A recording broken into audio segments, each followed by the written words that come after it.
Hey guys, in this video I will show you how you can fix CS2 not launching or crashing on startup.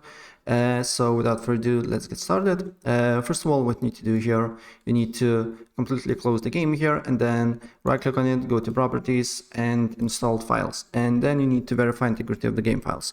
So maybe your game has corrupted files or missing files that need to be fixed. So this option will do that. It will take you a couple of minutes and after that the game should work.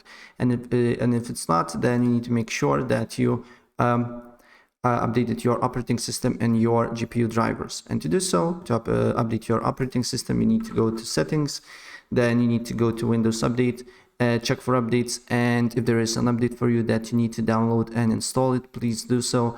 Here it will appear, then just download and install, restart your computer, and then you need to look if the problem persists or not.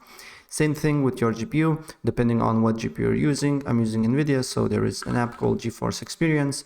If you're using AMD, I believe there is AMD Radeon for that. You just need to go to drivers, check for updates, and install the latest drivers of your GPU.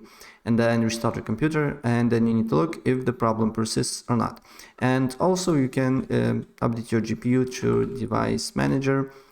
Here, just on search right device manager, then you need to go to display adapters, right click on the GPU, update driver, search automatically for drivers, and if there is an update for you that you need to download and install it, it will be here. And that's pretty much it. So if I can help you out, please press like button and subscribe for more. Take care.